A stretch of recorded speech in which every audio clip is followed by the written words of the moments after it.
यह संगठन कौन सा संगठन है, प्रश्न पूछा।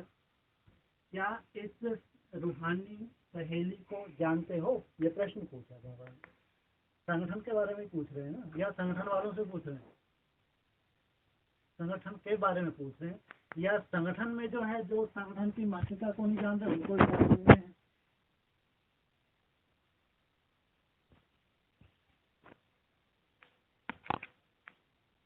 पहली स्टेज है जानना,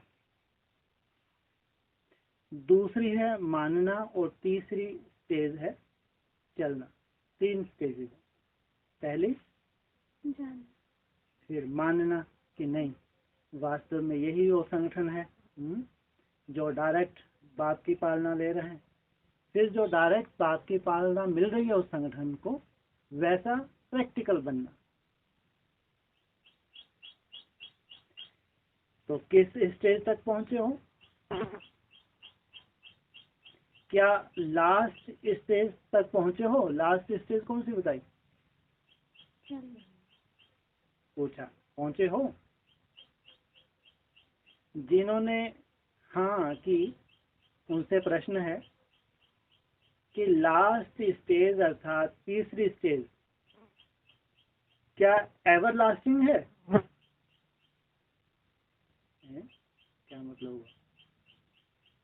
लास्ट स्टेज तो आदमी सुन गया, तो क्या ये लास्ट एवर लास्टिंग है? इसके बाद फिर औरतों कोई लास्ट नहीं आने वाली? हरिद्वार में क्या बोला था? 4 स्टेज। ब्रह्मा की एवर लास्टिंग वानप्रस्थ अवस्था है या सेमीफाइनल क्वार्टर फाइनल?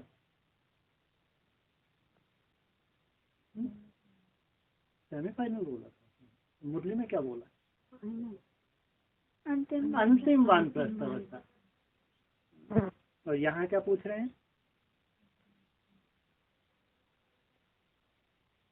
तो तीसरी स्टेज क्या एवर लास्टिंग है?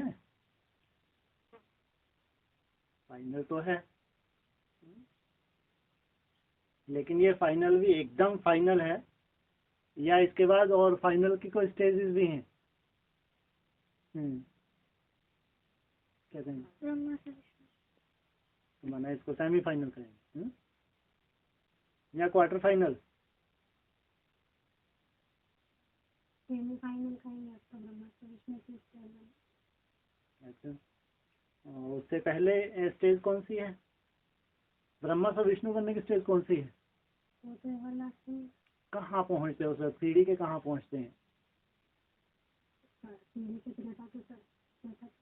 लो, तो आप तो और नीचे बिठा दिया आपने तो।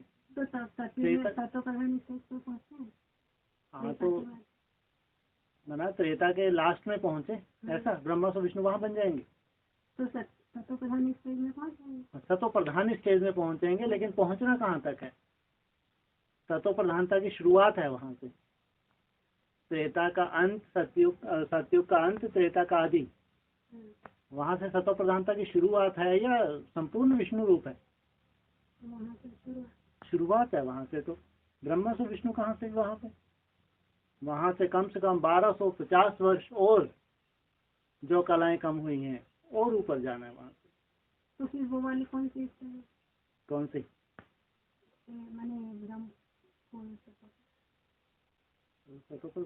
हाँ, वो तो विष्णु रूप हो गया संपूर्ण, लास्ट ब्रह्मा से विष्णु। तो फिर 2018 का क्या बोलते हैं? हाँ, ये बोलते हैं 2018 का 76 और 2018 एक ही बात है ना।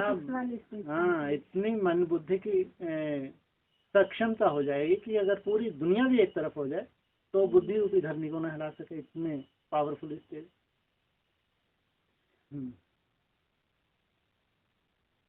तो तीसरी स्टेज तक पहुंचना तो सहज है और पहुंच भी गए हैं। अरे ये सर्टिफिकेट क्यों दे रहे हैं? पहले तो जिन्होंने हाँ की तो उनसे प्रश्न है लास्ट स्टेज अर्थात तीसरी स्टेज क्या एवर लास्टिंग स्टेज है? फिर बोला तीसरी स्टेज तक पहुंचना तो सहज है और पहुंच भी गए हैं, लेकिन लास्ट स्टेज जो अंडरलाइन करके एवर लास्टिंग बनाओ, माना उसके बाद कोई पुरुषार्थ नहीं होना चाहिए। मैं कौन हूँ यह है अमूल्य जीवन अर्थात श्रेष्ठ जीवन के अपने ही भिन्न नाम रूप को जानते हो। संगम युग पे आपने मैं आत्मा, ये तो ठीक है, ये मेरा शरीर, लेकिन यहाँ कौन से स्वरूप को जानना है? मुख्य स्वरूप और मुख्य नाम कौन सा है? जैसे बाप के अनेक नाम अनेक कर्तव्यों के आधार पर गायन करते हो, फिर भी मुख्य नाम तो कहेंगे ना। वैसे आप श्रेष्ठ आत्माओं के भी अनेक नाम अनेक कर्तव्य के आधार पर व गुणों के आधार पर बाप द्वारा गाए हुए हैं। उनमें से मुख्य नाम कौन सा है? अनेक नाम है ब्राह्मणों के, देवता, लेकिन मुख्य कौन सा है? देवताओं की सबकी बात कर रहे हैं। कहाँ का है मुख्य नाम, कौन सा है? सब ब्राह्मणों का।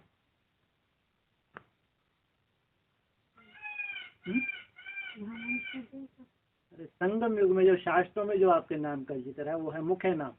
मुख्य नाम सबके तीन मुख्य नाम।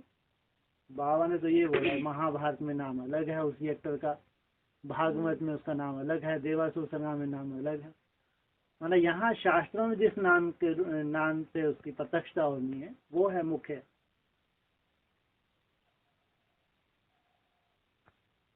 जैसे बाप के अनेक नाम अनेक कर्तव्यों के आधार पर गायन करते हो, फिर भी मुख्य नाम तो कहेंगे ना। वैसे आप श्रेष्ठ आत्माओं के भी अनेक नाम अनेक कर्तव्यों के आधार पर व गुणों के आधार पर बाप द्वारा गाए हुए हैं। उनमें से मुख्य नाम कौन सा है? जब ब्रह्मा द्वारा जन्म लिया तो बाप ने किस नाम से बुलाया? सबसे पहले कौन सा टाइटल दिया? ब्राह्मण। पहले जब तक ब्राह्मण नहीं बने तब तक कोई भी कर्तव्य के निमित्त बन नहीं सकते। क्या कहा? कोई भी कर्तव्य आपके द्वारा हो ही नहीं सकता। कब तक? ब्राह्मण ना बने। तो शास्त्रों में क्या कहना है? ब्राह्मण सो ब्राह्मण बनने का सीधा देवता स्टेज होती है, शूद्र स्टेज नहीं।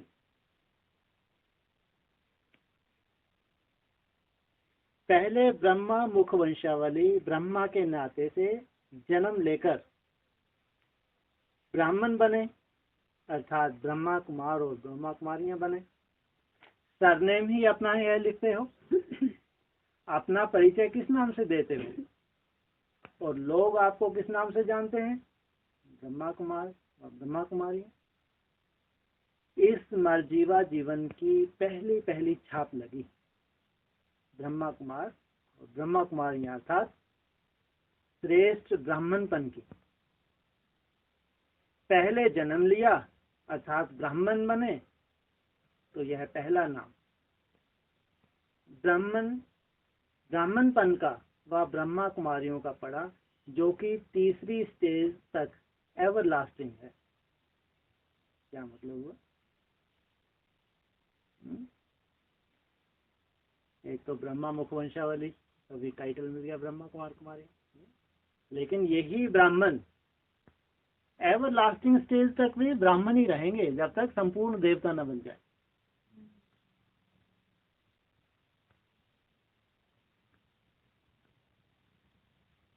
एवरलास्टिंग अर्थात हर संकल्प, बोल, कर्म, संबंध, संपर्क और सेवा सभी में ब्राह्मण स्टेज के प्रमाण प्रैक्टिकल लाइफ में चल रहे हो। संकल्प में भी व बोल में भी शूद्रपन का अंश मात्र भी दिखाई न दे। ब्राह्मणों का संकल्प, बोल, संस्कार, स्वभाव और कर्म क्या होता है? यह तो पहले भी सुनाया है। क्या उसी प्रमाण एवर लास्टिंग स्टेज है? वह ब्राह्मण रूप में हर कर्म व हर संकल्प ब्रह्मा बाप समान है। जैसा बाप वैसे बच्चे। जो स्वभाव, संस्कार व संकल्प बाप का, क्या वही बच्चों का है?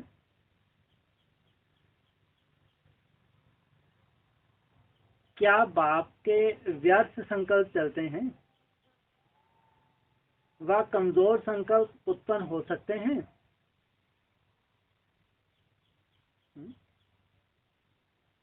क्या था? कौन से बाप के? ब्रह्मा बाप। ब्रह्मा बाप के, शिव बाप के नहीं। अगर बाप के ही नहीं हो सकते तो फिर ब्राह्मणों के क्यों?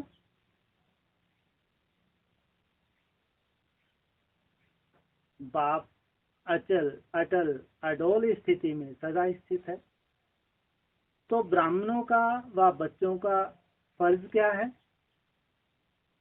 लायक बच्चे का फर्ज कौन सा होता है? Follow father. फॉलो फादर का यह अर्थ नहीं कि सिर्फ ईश्वरीय सेवाधारी बन गए हैं, लेकिन फॉलो फादर अर्थात हर कदम पर व हर संकल्प में फॉलो फादर। क्या ऐसे फॉलो फादर हो जैसे बाप के ईश्वरीय संस्कार, दिव्य स्वभाव, दिव्य वृत्ति व दिव्य दृष्टि सदा है? क्या वैसे ही वृत्ति, दृष्टि, स्वभाव व संस्कार बने हैं? ऐसे ईश्वरीय सीरत वाली सूरत बनी है?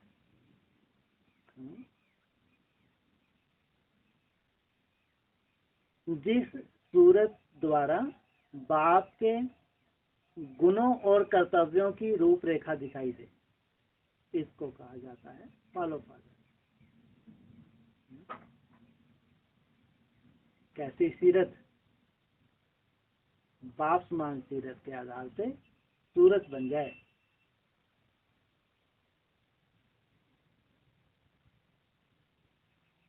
जैसे बाप के गुणगान करते हो या चरित्र वर्णन करते हो, क्या वैसे ही अपने वह सर्व गुण धारण किए हैं?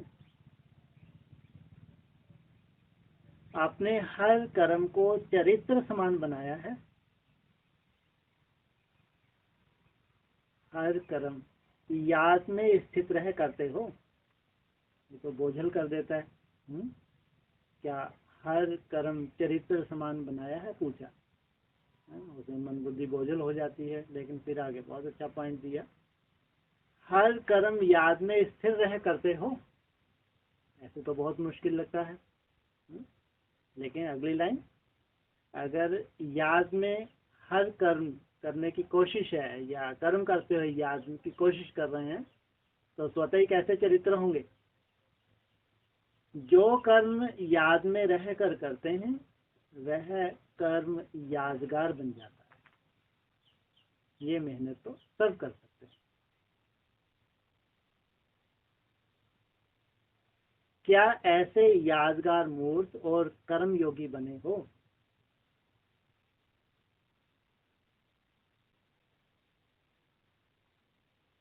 कर्म योगी अर्थात हर कर्म योग युक्त, युक्ति युक्त, शक्ति युक्त हो।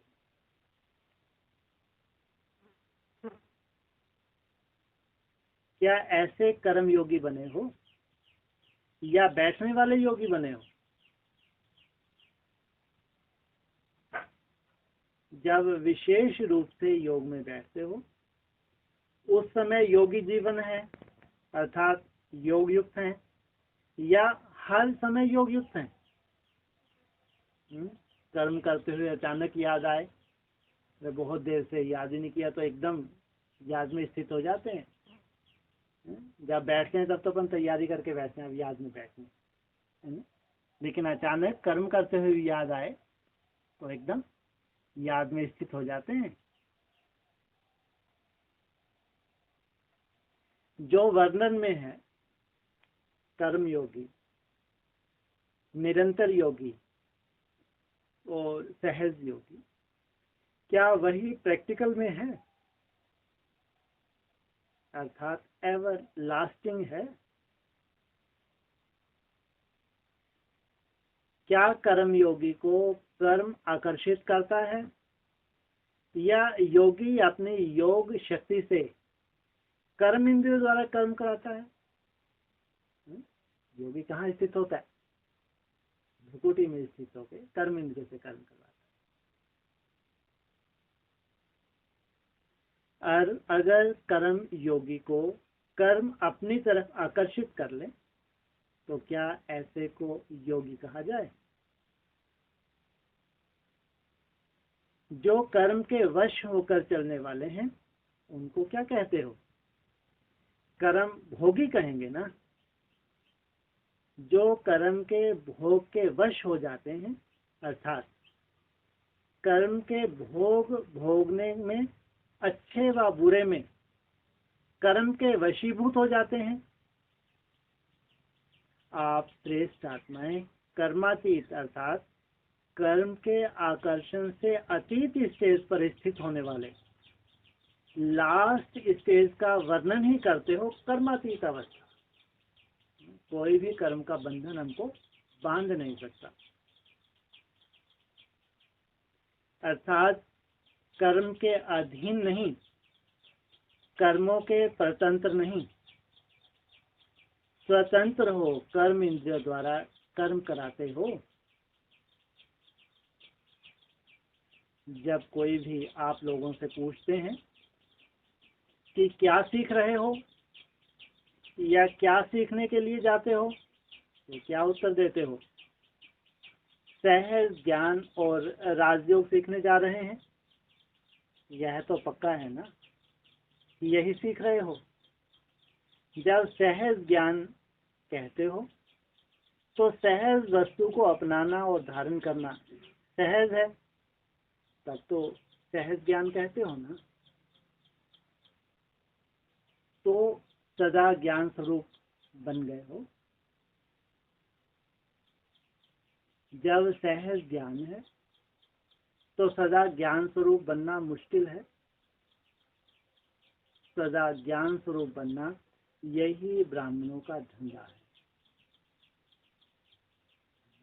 ज्ञान सुनना सुनाना, दूसरा है ज्ञान जीवन में धारण कर ज्ञान स्वरूप बनना, अपने धर्म में स्थित होना नेचुरल चीज होती है ना। इसी प्रकार राजयोग का अर्थ क्या सुनाते हो? सर्वश्रेष्ठ अर्थात सभी योगों का राजा है और इसमें राजाई प्राप्त होती है। राजाओं का राजा बनने का योग। आप सभी राजयोगी हो या राजाई भविष्य में प्राप्त करनी है? अभी संगम युग में भी राजा हो या सिर्फ भविष्य में बनने वाले हो? संगम युग पे पूछा होगा ना, राजा कब बनते हैं? राजा की स्टेज कब? वो तो ठीक है। यहाँ सीढ़ी के चित्र में कब कहेंगे राजा? त्रेता के अंत में राजा। वहाँ तो प्रिंस प्रिंसेस होते हैं।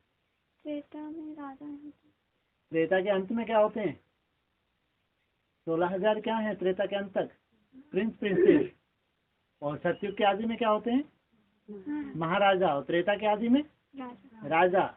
माना प्रिंस से ऊपर उठेंगे तो राजा बनेंगे। राजा बने तो माना सतो प्रधान स्टेज की शुरुआत हुई। वहां से सतयुग के आदि में गए तो महाराजा बने।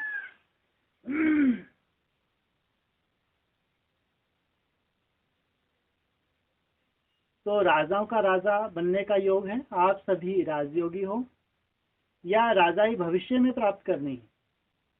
अभी संगम युग में भी राजा हो या सिर्फ भविष्य में बनने वाले हो? जो संगम युग में राज पद नहीं पा सकते वह भविष्य में क्या पद पा सकेंगे? तो जैसे सर्वश्रेष्ठ योग कहते हो, ऐसा ही सर्वश्रेष्ठ योगी जीवन तो होना चाहिए ना।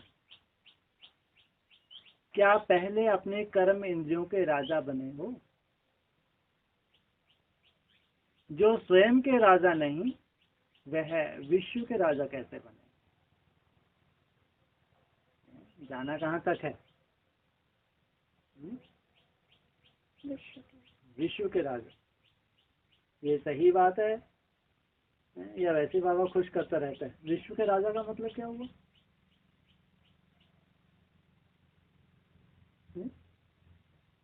विश्व के राजा का मतलब क्या हुआ?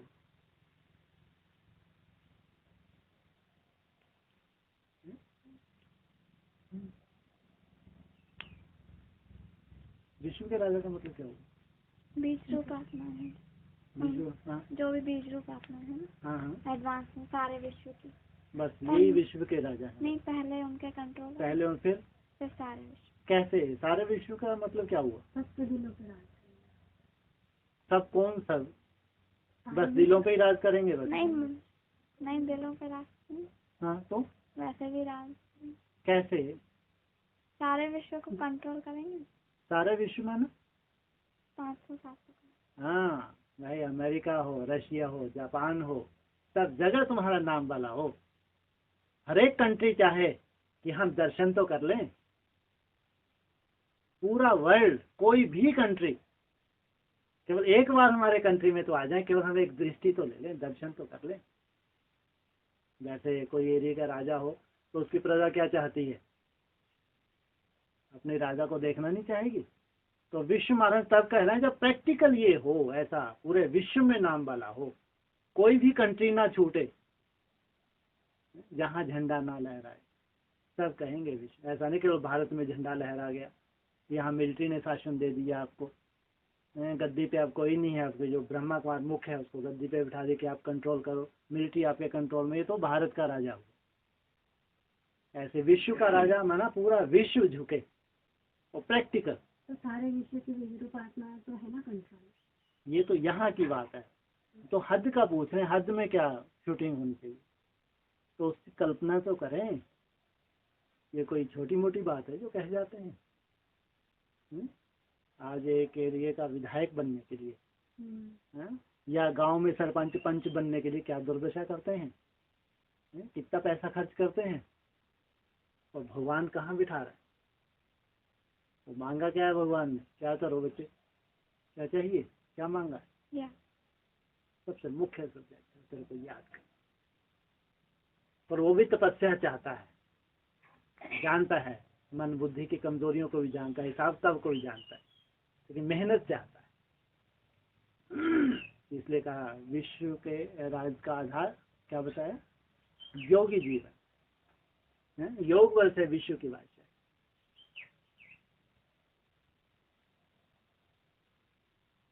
जो स्वयं के राजा नहीं वह विश्व के राजा कैसे बनेंगे? क्या स्थूल कर्म इंद्रियों व आत्मा की श्रेष्ठ शक्तियां मन बुद्धि संस्कार अपने कंट्रोल में हैं, अर्थात उन्हों के ऊपर राजा बनकर राज करते हो? अभी तो जैसे ये अमेरिका का राष्ट्रपति है, वो तो बहुत इंटेलिजेंट है, उसको मालूम है कैसे पूरे मैनेजमेंट को कंट्रोल करके चलना है।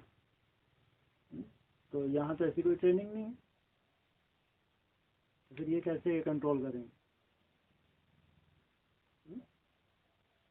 इनकी कल्पनाएं की हैं वो जो वर्ल्ड लेवल पे डायरेक्टर्स हैं, जो उन्होंने फिल्में बनाई हैं, जैसे शक्तिमान सीरियल था, ऐसे जो भविष्य में आने वाले हीरोज हैं उनकी कल्पनाएं की हैं, ढेर की ढेर फिल्में बनी हैं कि आने वाला कैसा युग होगा, कैसे उसकी कंट्रोलिंग पावर, जैसे हम लोग कलंक इधर बोलते हैं, वो लोग अपनी भाषा में उन्होंने ढेर की ढेर फिल्में हैं जिसकी वो कल्पना करते हैं कि आने वाली ऐसी कोई सत्ता होगी जिसको कंट्रोल करने वाली ऐसी ऐसी आत्माएं होंगी, है ना। बाबा भी कहता है जो एडवांस पार्टी का ग्रुप है ये अच्छे से डायरेक्टर्स को प्रेरणा देता है, तो उस आधार से वो फिल्में बनाते हैं, तो लोग कल्पना करते हैं क्या है, सभी को संभव है। राजयोगी अर्थात अभी राज्य चलाने वाले बनते हो, राज करने के संस्कार व शक्ति अभी से धारण करते हो। भविष्य 21 जन्मों में राज करने की धारणा प्रैक्टिकल रूप में अभी आती है। सहज ज्ञान और राजयोग तीसरी स्टेज तक आया है। संकल्प को ऑर्डर करो, स्टॉप कर सकते हो, अपनी चेकिंग करने के लिए बोलो। बुद्धि को डायरेक्शन दो कि शुद्ध संकल्प व अव्यक्त स्थिति व बीज रूप स्थिति में स्थित हो जाओ। तो क्या स्थित कर सकते हो?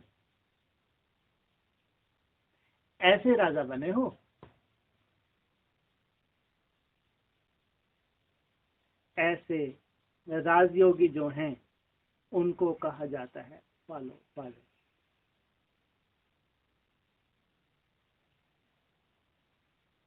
जैसे राजा के पास अपने सहयोगी होते हैं, जिस द्वारा जिस समय जो कर्तव्य कराना चाहें करा सकता है, वैसे ही यह संगम युगी विशेष शक्तियां, यही आपके सहयोगी हैं। कौन कौन सी विशेष शक्तियां? आत्मा की कौन सी मुख्य शक्तियां हैं जो आपके सबसे बड़ी सहयोगी बनने वाली हैं? मन बुद्धि। हाँ, मन और बुद्धि, ये दो विशेष शक्ति हैं, सूक्ष्म। और योग बल में केवल इन्हीं दो शक्तियों की जरूरत पड़ती है। जब बहुत व्यर्थ संकल्प चलते हैं तो उनको लिए कंट्रोलिंग पावर चाहिए। तीसरे नेत्र से हम जिस ड्रिल में स्थित होना चाहें, बीज रूप अवस्था में, बाप के सामने, और डिवाइन इनसाइट तीसरा नेत्र, बुद्धि रूपी नेत्र, वो इतना सूक्ष्म बन जाए।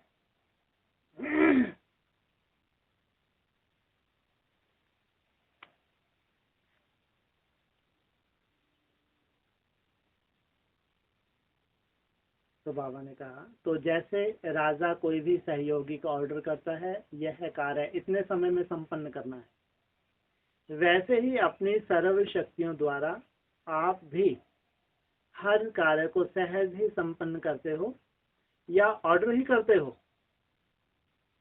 सामना करने की शक्ति आए तो क्या किनारा कर देते हैं?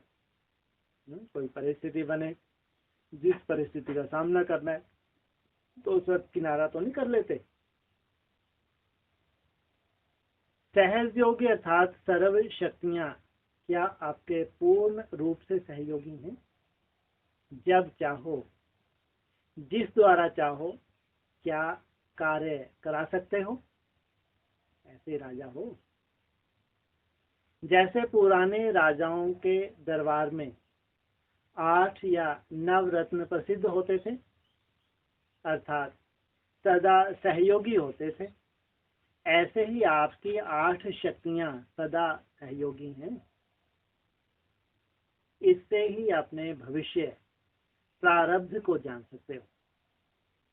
यह है दर्पण, जिसमें अपनी सूरत और सीरत देखने से मालूम पड़ सकता है। 6 मास जो दिए हैं वह विनाश की तारीख नहीं है। कब दिए थे 6 मास? 6 मास किसको दिए थे? किसको दिए? 6 मास का जिक्र क्यों है? आपको दी? 6 मास तब दिए थे, हरिद्वार गए थे। तब दिए थे, अब नहीं। ये तो अभी की बात कर रहे। एक बार और वो कब चली?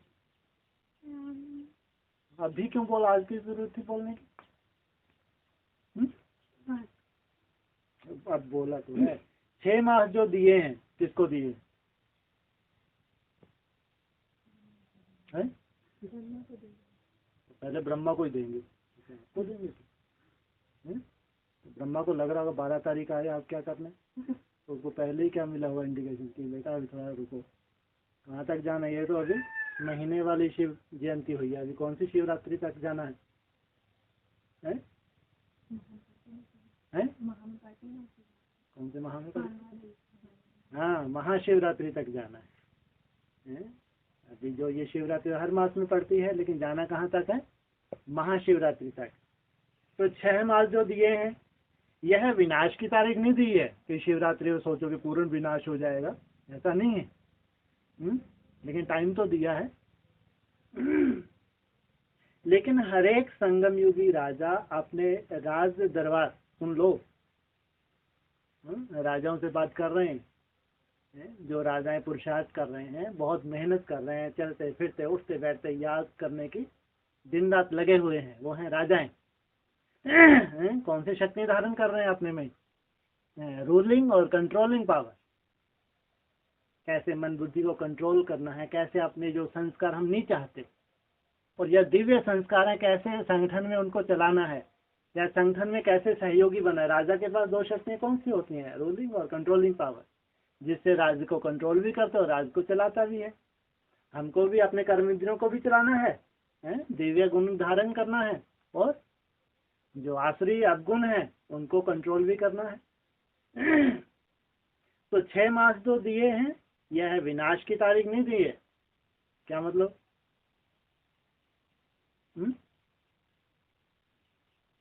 विनाश की तारीख नहीं है, तुम सोचो कि पूरा ही विनाश हो जाएगा। लेकिन हर एक संगम युगी राजा, कितने राजा हैं संगम युग के? राजा कितने? 16,000 राजा। हाँ, 108 है राजा, 16,000 है प्रिंस प्रिंसेस, राजकुमार राजकुमारी। राजा 108। लेकिन हर एक संगम युगी राजा अपने राज कारोबार अर्थात सदा सहयोगी शक्तियों को एवर रेडी बनाकर तैयार कर सके, उसके लिए यह समय दिया है। राजाओं को खुशबू आ जाए, महसूस हो जाए कि नहीं, हम प्रिंस प्रिंसेस नहीं है, हम क्या हैं? राजा हैं। ऐसी कंट्रोलिंग पावर आ जाए, या कहो याद की यात्रा सहज होने लगे। जर्स को कंट्रोल करें तो कंट्रोल हो जाए। राजाओं के पास होती है कंट्रोलिंग पावर। इसके लिए समय दिया है, क्योंकि अब से अगर राज कारोबार संभालने के संस्कार नहीं भरेंगे तो भविष्य में भी बहुत समय के लिए राजा बन राज नहीं कर सकेंगे। भविष्य में लंबे काल का राजा बनना है, या एक आध जन्म राजा के मिला वही काफी है? कैसे होगी शूटिंग? माना जब अभी राजाओं का महाराजाओं का ठप्पा लग जाएगा, यहां से लेके अंत तक राजा बन के रहना। माना अभी 17-18 में ही राजा ही तैयार हो रही है ना, राजाएं फुल स्टेज पे नहीं होंगे, लेकिन जैसी स्टेज बाबा बता रहे हैं सेमीफाइनल स्टेज पे तो पहुंचेंगे ना, तो वहीं से उनका राजाई शुरू हो जाएगी। और जब तक वहां विनाश ना हो तब तक उनकी राजाई कायम रहना। माना ब्रॉड ड्रामा में भी जन्म जन्मांतर के राजा।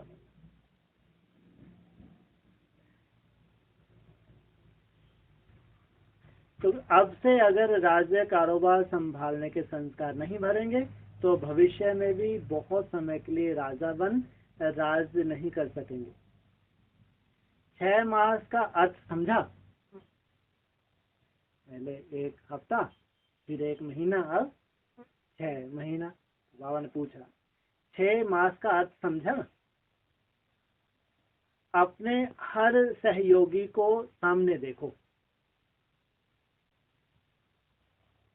और अपने संकल्पों को स्टॉप करके देखो। इस रिहर्सल के लिए 6 मास 6 मास किसके लिए दिए हैं? अपने हर सहयोगी, जो हमारी कर्म इंद्रियां जो हमको धोखा देती हैं, जिनसे हम सहयोग चाहते हैं, ये हैं सहयोगी बनने वाले, इनको सामने रखो और अपने संकल्पों को स्टॉप करके देखो। अपनी बुद्धि को डायरेक्शन परमान चलाकर देखो। इस रिहर्सल के लिए 6 मास दिए हैं, समझा? अच्छा, सदा सहज ज्ञान स्वरूप, सदा राजयोगी, निरंतर योगी। सहज योगी सर्व शक्तियों को अपना सहयोगी बनाने वाले, पाप समान संकल्प, संस्कार और कर्म करने वाले।